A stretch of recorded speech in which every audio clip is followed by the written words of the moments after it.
hello, sports fans. It's your favorite program of the week, Athletics Chat 62. Our friend Stuart Weir is in Tokyo, and his room has been voted by British journalists as the most boring Zoom background of the Olympics. So we think that's something to be proud of. He's in Tokyo.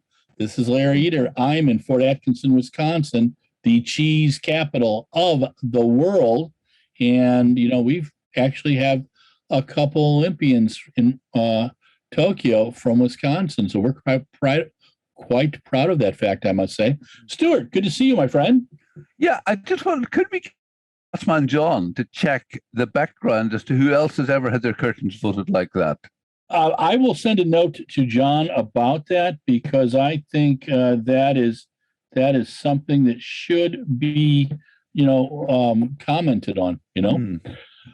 So we are now into, is this day 6 of the Olympic track and field, I believe? And I have lost track of everything. I am like a zombie. Okay, we're going to go over some events, and we're going to do like word association. So, because I don't remember which ones we've talked about, which ones we haven't. First of all, women's 100 meters. What did you think about that event? Were you surprised by anything with it? I would have tipped Shelly Ann to win. Elaine did a very powerful race. It was sad from a British point of view that Dina had to pull out through injury. But, I think that I don't see anybody beating the two Jamaicans. I didn't see beforehand. Yeah. Again, it's a shame that Sha'Carri Richardson wasn't there. Yeah. But I'm tending to think we'd have had a Jamaican 1-2. No matter who had been there. I was probably personally surprised that it wasn't Shelly Ann winning. Elaine, Elaine is the reigning Olympic champion, but she's been injured for so much of the years in between. Even though she's been running, she's never seemed to be fully fit and never back. And suddenly she's got it all together. And I mean, if you look at her and Shelly Ann, it's really quite fascinating, because Shelly is diminutive. Yeah. But and Elaine's a big, powerful girl, and just shows that within the sport, people of different builds can do the same event effectively. So a really powerful run by Elaine, and a great race. Yeah, I thought it was a fantastic race. The Jamaicans again show that, one, they can get into shape in virtually any situation. Yeah, it does throw into question the way the U.S. puts together their sprint core, and the U.S. is seeming to win medals in disparate events. The sprints are not something that they own anymore, especially on the women's side.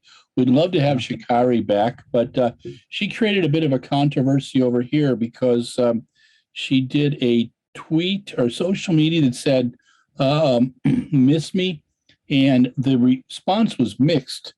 Of course we miss her, and we would love to have seen her compete. I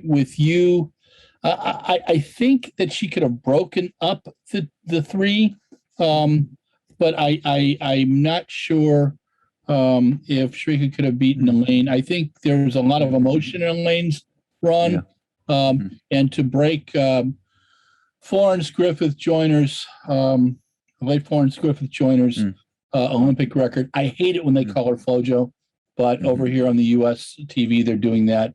Well, the first time the guy corrected himself, and then he's just been going for it. And then Elaine comes back in the 200, and oh my God, she clobbers everybody.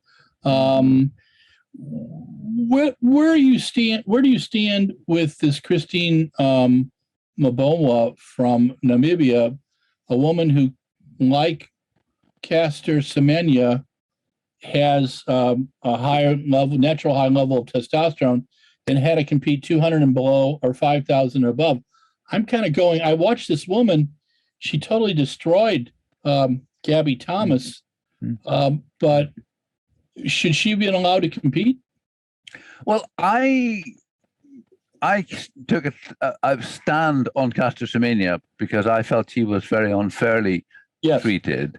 And I think, we're not talking transgender. We're talking about somebody here with the body with which they're born. Yeah. But I think to have a situation where Christine is not allowed to run in the 400, and then a few days later, she's in the 200. She's 19. She's got no international experience, and she's beating Shelly Ann and she's beating Gabby Thomas. I just think there are questions that need to be asked. And now, look, one of the things that came out for me in the documentaries we had about Zola Budd is how she was a frightened little girl whose life was being managed by others. And I would guess that Christine, it is something like that. So in no way do I blame her. But there are inconsistencies and there are questions that need to be asked here. Okay. Let's go now to the men's 100 meters. One more final thing. Were you surprised Shawnee Miller-Weibo in the 200? Did that surprise you? Well, I think it was very surprising that she felt she could take on the 200 and the 400, given that it meant running both in the same day. Yeah. And I have not spoken to Shawnee, but I suspect that there came a time in that race when she realized she wasn't going to catch Elaine, and she just decided to shut down and keep herself for the 400. Now let's go to the men's 100, which was a glorious race.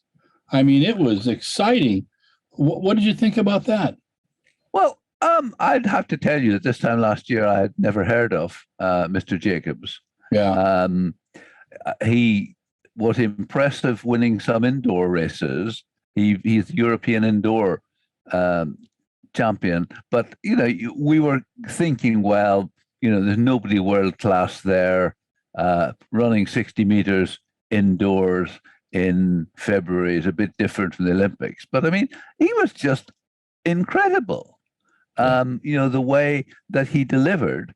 My favorite would have been Trayvon Bromell, but he struggled in every round and he just didn't produce it when it mattered. Whereas Jacob simply did, lovely story about him being half American, half Italian, difficult life, getting into athletics and all that. But I mean, he was magnificent.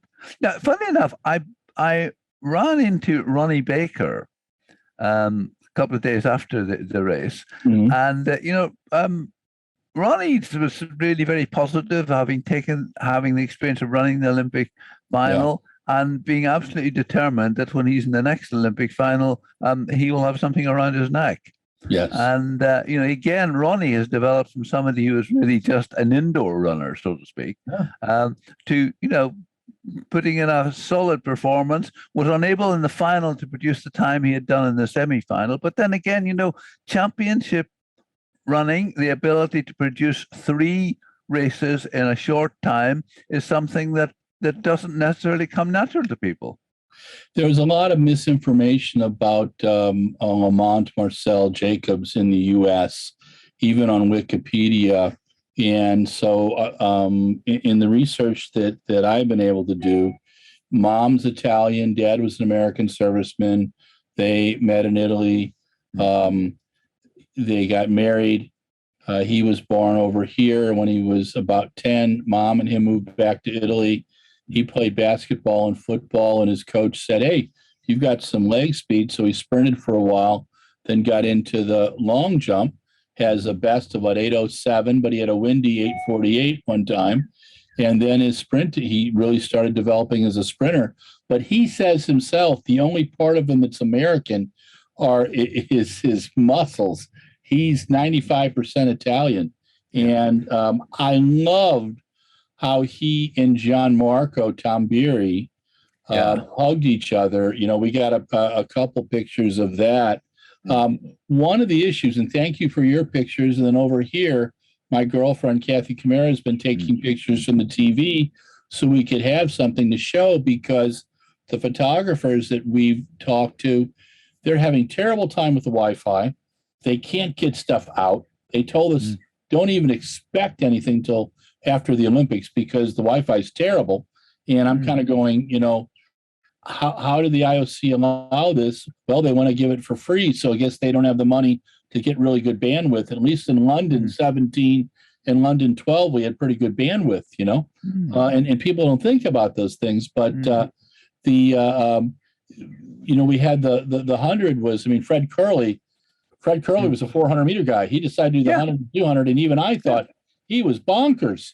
And Fred's done great, but Lamont had, I saw an article in Sports Illustrated that said Lamont had never broken 10 seconds before the Olympics. That's not true. At Monaco, he went 9:95, broke the Italian record, and then he ran a 9:99.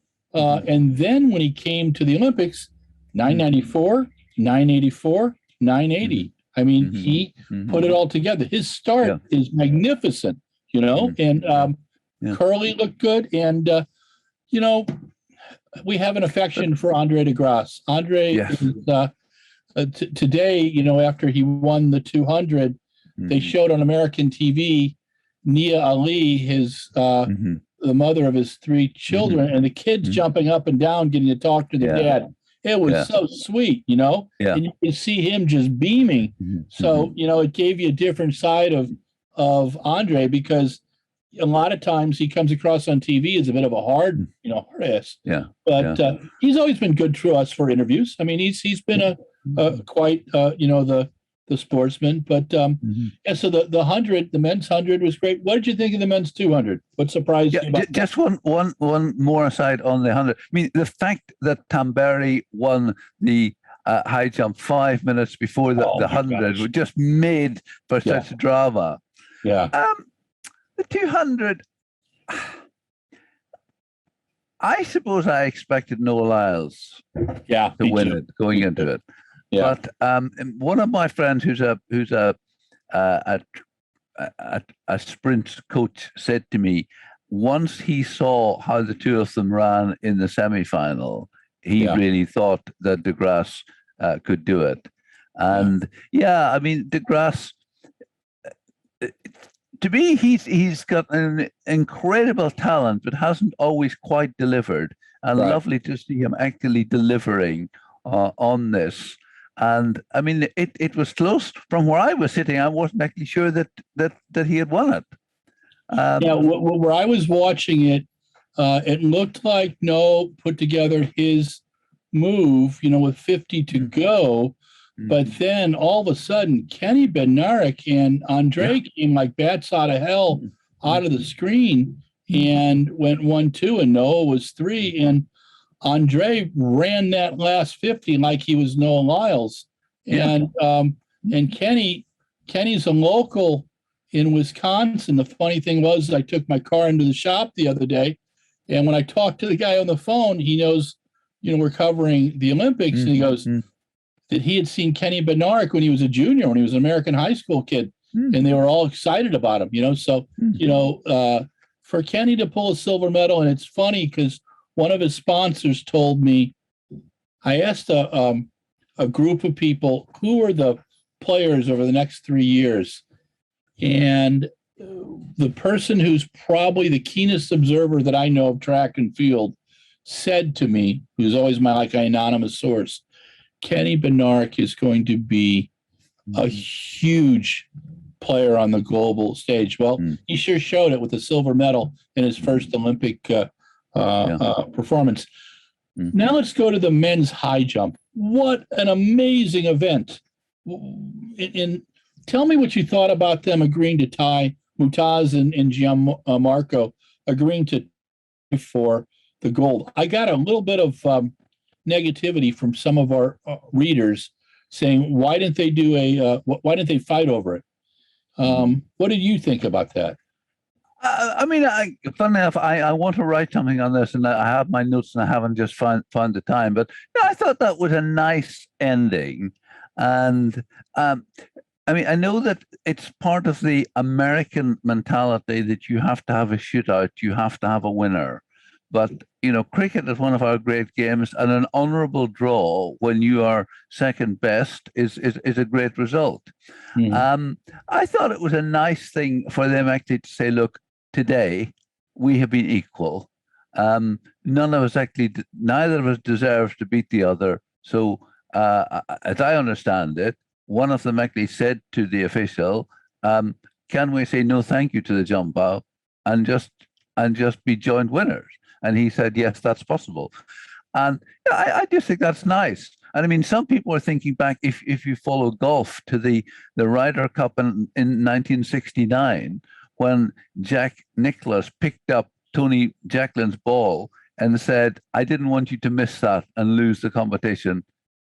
And just as it's gone down, it's called the concession, and it's gone down as one of the great sportsmanship, where Nicklaus could have put pressure on Jacqueline and won by having Jacqueline miss, but he didn't want to do that. He said, this is a great occasion, let's celebrate it, and finishing as a tie is good. And I think that that sometimes in sport you do have a winner by the smallest margin, and we can think of incidents where somebody wins something on count back and that kind of thing. But I just thought that was lovely. And I mean, Tom Barry is one of the great characters in the sport. Totally. And always great to watch. And I mean, I bumped into him 5 minutes after the presentation, and everyone wanted him. But I just said, can I have a picture with your medal? And he just smiled and said, of course. I mean, just a lovely guy, very Mediterranean, emotional talent. And I mean, again, and Barsham, the man who jumped 240 in Birmingham and told his manager he wanted to take the bar home with him. So can you get the bar back to Qatar for you? That was one of our favorite moments. The tie situation that I recall, and Americans will remember this, is Frank Shorter and Jack Batchelor. They were both in the Florida Track Club, and a couple times at the AAU championships. I'm thinking it's like 1970. They tied in a 3 mile, and they may have tied in a 6 mile, and the officials just said, nope, you're 1, you're 2. And they were annoyed about it. There's a great picture from Jeff Johnson, the famous photographer, and the guy who named Nike. Picture of them holding their hands going across. And, I think those kind of things are sometimes important. And it was to me, it would have made Baron Pierre de Coubertin smile. Because it was totally sportsman or sportswoman or sportsperson like. That's a lovely way of putting it, because it was almost as if in that moment they said, you know what, the taking part is more important than the winning. Just to go back to something you said about the Wi-Fi. Now, that's very interesting. I wasn't aware of that, because we're in the media seats, we are told, use the cable. Really? Put the Ethernet cable in to save the Wi-Fi for others. And I mean, I'm using the cable all the time, and it's fast, it's excellent. Although, I mean, I'm doing a lot of stuff on my phone, and the Wi-Fi is fine for that. So interesting that I haven't experienced that, but perhaps I'm not uploading such big files that the photographers are. But I mean, the very fact that the instructions to us are, do not use the Wi-Fi with your computer, plug in the cable. And there are cables for every seat. So that's nice. Interesting. Yeah, I would just need, in my new Mac, I would just need one of those little converter thingers. But they've got hundreds of those converters. Whoa. And the system is that somebody comes around with them, you have it, and the instructions are just leave it on your desk when you go, and we'll collect it and have it for somebody else for the next day. So that's superbly wonderful. done.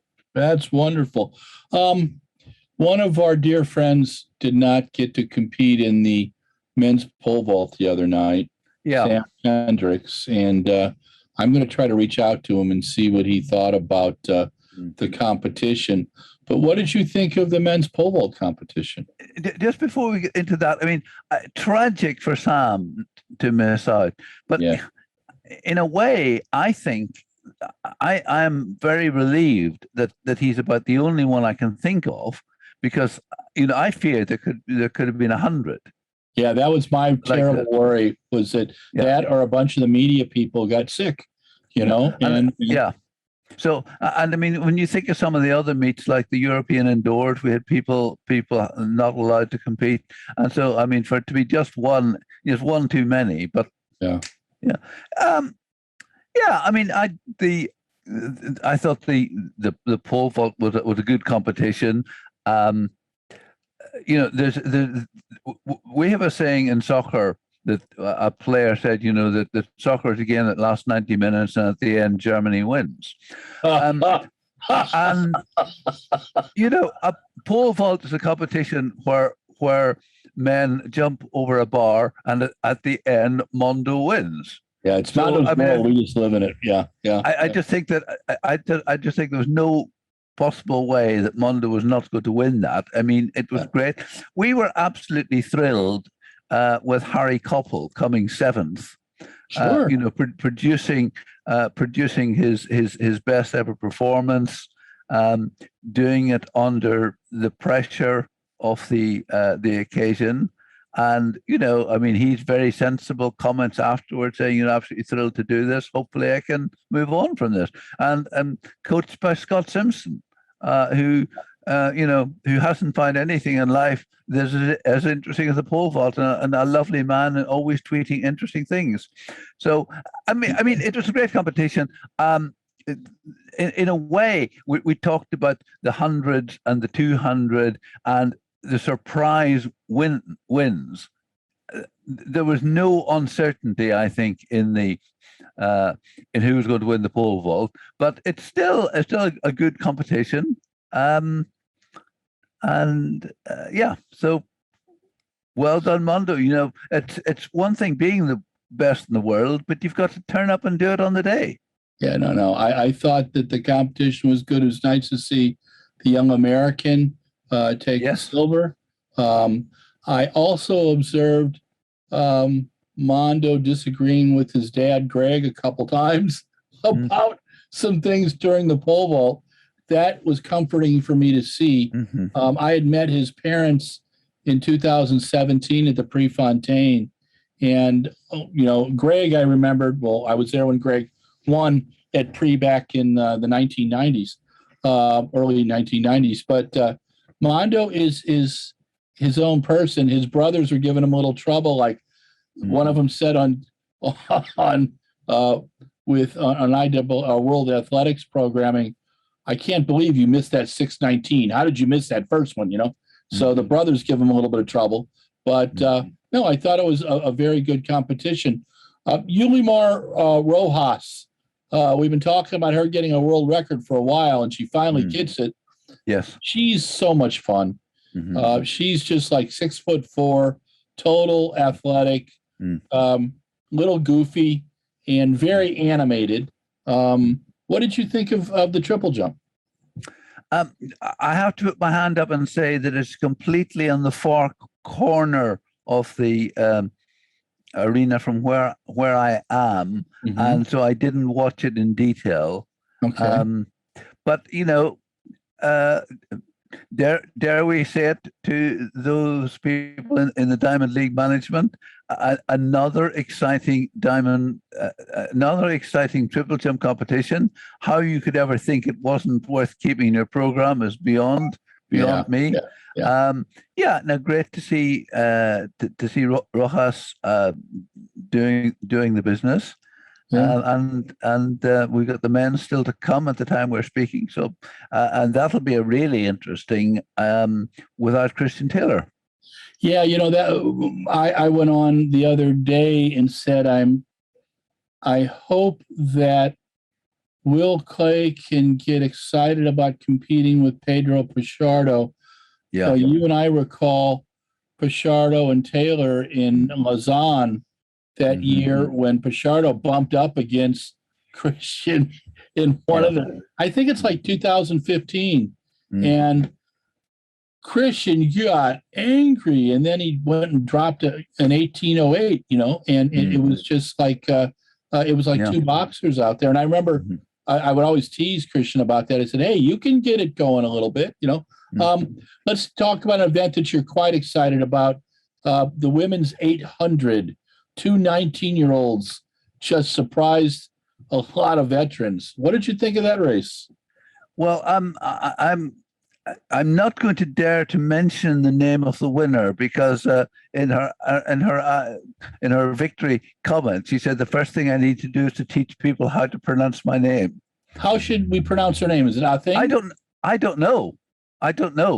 But this was just, I read that she said that the announcers kept getting her. I mean, I've just been calling her I think Move, but perhaps there's something wrong there. Yeah, I mean, it was incredibly exciting from a British point of view to have three in the final. Our three had got all the way through to the final, which even the US didn't manage. No.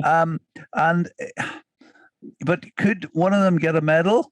And in the end, I mean, it looked as if Gemma Ricci was going to be the medalist. She got into a great position, made a great run, but then was overtaken by Keely Hodgkinson, and who Keely is 19, as you say. I think Mo is 19. So I mean, just assuming that they stay fit and stay motivated, we've got 10 to 15 years of those two. Yeah, and then you get Raven Rogers, who goes from 6th to 3rd. Yeah, gives me a conniption, and I'm just kind of going, "Come on, Raven, are you going to pull your Doha thing?" And absolutely. That was just it was fantastic, and for right now, we'll say that, and Mike can laugh in the background.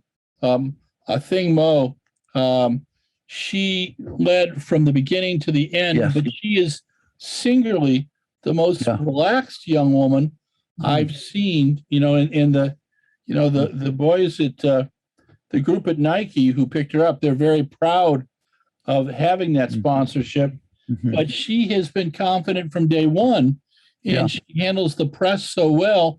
She reminds me, it's one of the reasons why I miss Dina Asher-Smith this time around, although I thought the piece you did with Dina was very well said, and Dina articulated what was going on. It's just sad for us, people who have followed her for a while, know that Dina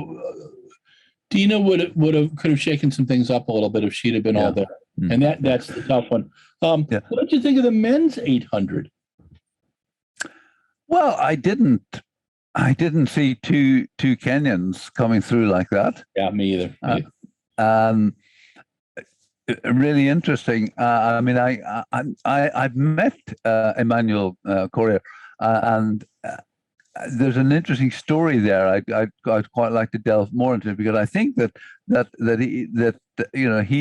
he's a product of an academy in Kenya, and somebody who gives opportunities for aspiring runners just to train, learn some life skills, and then see what they can do in the international circuit. So I mean, that was phenomenal, and it's interesting how suddenly Kenya dominating that event, where up until now Kenya have not been perhaps as dominant as we might have expected, and then you just think back of people like Hoppel and Brazier, who have had their day, but it wasn't this week. Yeah. What did you, speaking of kind of a changing of the guard, the men's steeplechase since 1968 had a Kenyan winner, Amos Biwott, with the exception of 1980. And during that year, they had a Kenyan medalist. And in this time, we had our friend Sufyan El Bakaili give Morocco its first steeple gold. He ran a perfect race, but I was also impressed that Mr. Bakaili started the 1500 first round, got into the same day as his steeple gold, got into with about 300 meters to go, said, yeah, this isn't happening, and walked off the track. And he wasn't injured. He just knew he couldn't do it. He was just totally out of it. But that shook some people up, I believe. With Bakali, and then with the Ethiopians taking second, and then with Mr. Keegan taking third, the bronze. And then today's women's steeplechase, you had a British record, and 9:16. Yes. We had Courtney Frerick take a lead with 3 laps to go, obviously discussed with Jerry Schumacher, her coach, and Pascal Daubert, the assistant coach at Bowerman Track Club. And it must have been a very dangerous move. Only one caught her, and she took the Olympic silver. But from the quotes that Emma Coburn, who I thought Emma was going to win, Emma said after 2K, she felt terrible, and she ended up getting DQ'd, and I still can't figure that one. There's been some very strange DQs. That one, and then the one where Katarina Johnson-Thompson. Yeah. That was very strange because she got off the turn in the heptathlon. She was looking good, and all of a sudden, and anybody who's experienced Achilles issues know that it can come on like that. It probably knotted up, but she got out of her lane and they DQ'd her. But when you get out of the lane, it's supposed to be about, does it give you benefit? And it didn't. She didn't get any benefit from it. When somebody is walking back to the finish with an injury, to DQ them for stepping out of their line, that official needs to look at himself in a mirror. Oh my gosh. There's been a few rather dumb things like did you watch Thomas Walsh in the qualifying in the shot put? It was ironic too, because Joe Kovacs and Ryan Krauser were given in 2019 in Doha. Krauser and Kovacs, I think, were given a couple fouls because of the same situation.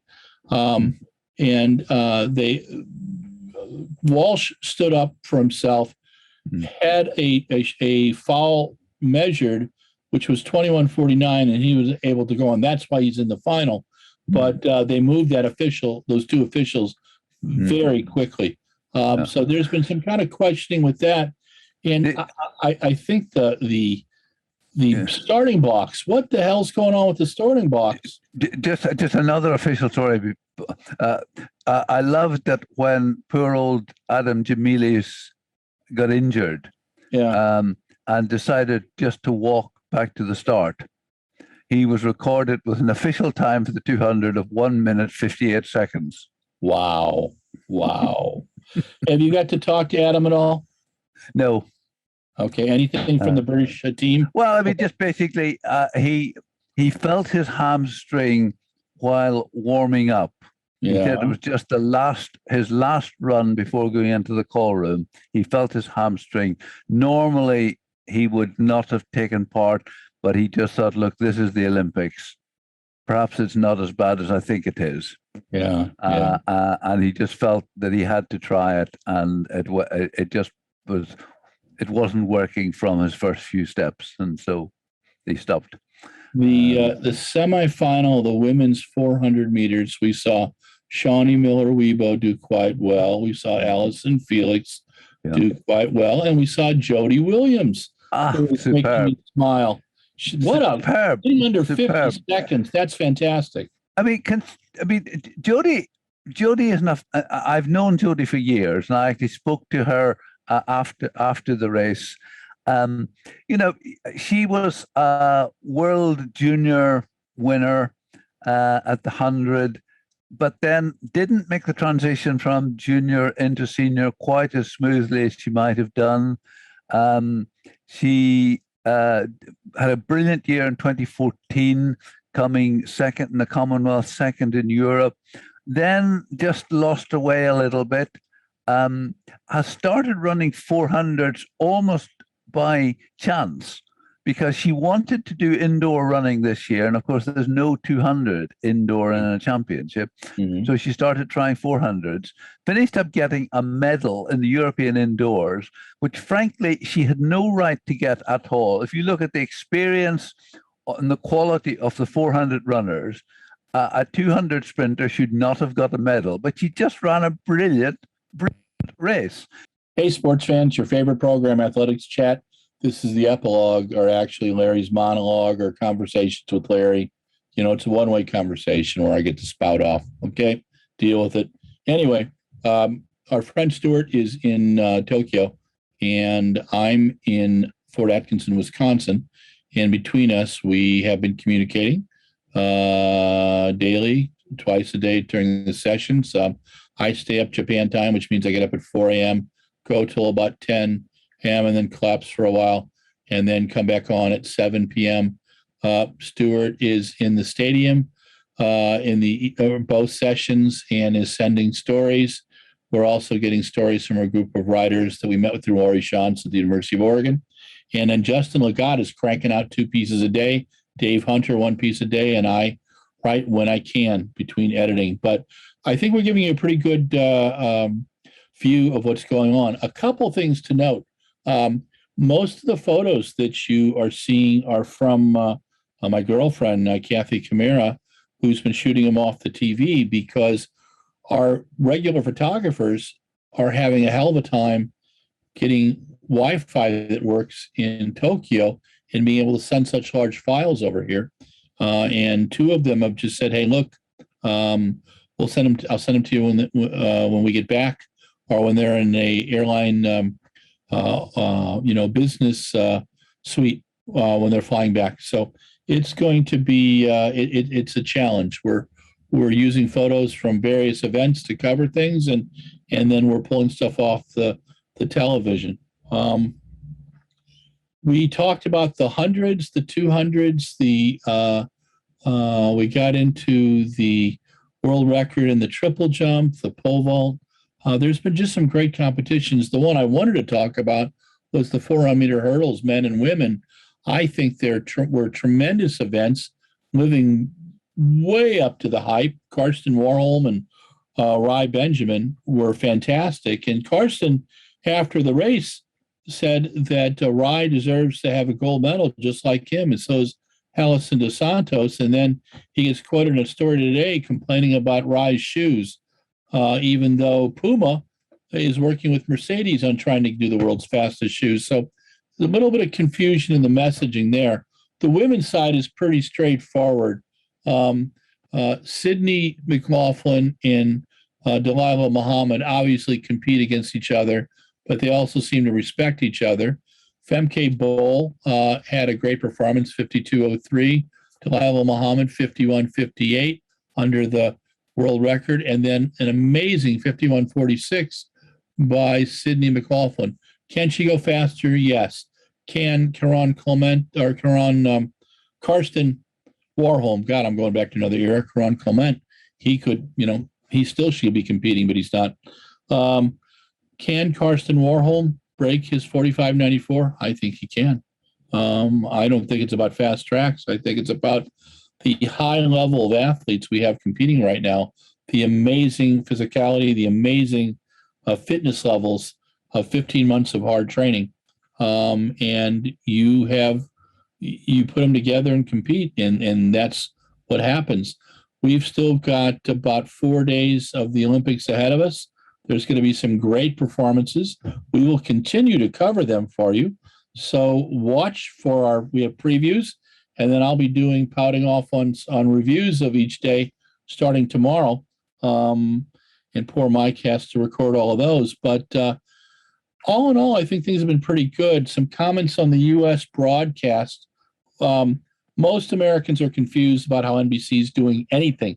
We don't know if it's NBC regular TV, NBC Sports Network, or Peacock, and they switch back and forth between the others.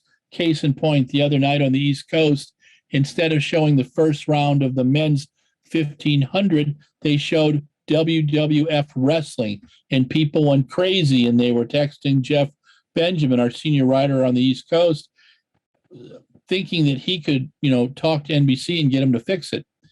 Jeff was searching around and finally got onto Peacock and got to watch Matt Centrowitz, they're local and compete so well. So NBC will have the ratings down, but not because I believe there's not enthusiasm. It's just confusion about what the hell they're doing. Up until this Olympics, they wanted everything pretend live. Well, now they're giving it to us live, but people can't see it because they don't know what they're doing. The announcing, the American team that has been doing the NBC network, pretty darn good.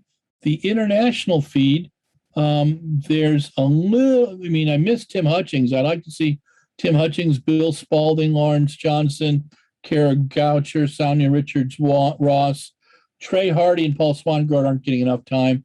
Hadel Bolden we love too. But there's some folks on internationally. The pot shots that one of the women announcers took at Tara Davis is just wouldn't be tolerated if it was on the major network. The comment was, well, if she doesn't compete, well, at least she's entertaining. If a guy said that, he'd be banned from being on TV. So I don't know what the issue was, but I thought it took away from me watching the broadcast. And it wasn't just me. My girlfriend, who loves track, loves sports, not a big track and field fan. One of the before the New Balance 2020 meet that she went to with me, the last meet she was at was in 1976 to watch me run a meet in King City, California. She's a sports fan, but she was taken aback by how Tara Davis was treated. She just thought it was poor. And Tara seemed she's very enthusiastic. She really likes competing and she likes giving a show. There's nothing wrong with that. There's nothing bad about it. There could be some bad qualities, but it's not. But the announcing, instead of talking about her performance, talked about all the things that we've been talking about that young women don't need to have to deal with. And I was really surprised that NBC or Peacock would allow that. Besides that, I thought that what we're actually seeing on TV in terms of round by round, because that's what we watch all the track and field stuff, has been pretty darn good. I get up again at 4:30 in the morning, and people are getting up at 1:30 in the morning in California, or 2:30, or staying up all night. The evening sessions which is the morning session in Tokyo, are much easier to watch. The morning sessions in the U.S., which are the evening sessions, are rather difficult. So you're sleep deprived, but it's been a glorious Olympics. Two things I'm happy about. It doesn't seem like many of the media are getting sick over there, thank God. And the athletes, it's very limited too. So kudos for the protocols that the local organizing committee is keeping. I think they're doing a pretty darn good job with it. Would I have suggested them holding the Olympics? I was concerned about it. In retrospect, should I have gone over? I'm still concerned that with my health issues, there could have been some irregularities in that, and I just didn't want to have to deal with that. So hopefully I will be in Eugene. I'm going to try to hit some of the European indoor meets this next winter, just depending on how the pandemic's going. So people, please stay safe. But this is the epilogue for Athletics Chat number 62. Thanks to Mike Deering again, our production manager. Mike's been managing. He just finished up all the previews. I've got to get those posted up. And then he'll be doing the reviews with me tomorrow. And thanks to Stuart. It's poor Stuart had to get up at 4 a.m. or 5 a.m. to record this a little after 6:30. He's had long days. He's walking 45 minutes back and forth to the stadium with his equipment. I hope he got a place to store it in lovely in the MPC Center, but I'm not sure what's going on for him. And They only have one taxi they can use as a media. The media cannot go on public transport in Japan. It is forbidden. What I wanted to talk about too were the events coming up in Sapporo the next few days. 50K race walk, 20Ks in both marathons. We will be covering those for you too. Typically what we're doing during the session is doing social media and then posting stories in between. So stay patient, enjoy the Olympics. Make sure you download the app for Peacock TV. Make sure you're watching USA, which is one of the places they're showing it, and the NBC regular TV station in your local area as well. Larry Eater saying stay safe. Athletics Chat 62 epilogue over and out.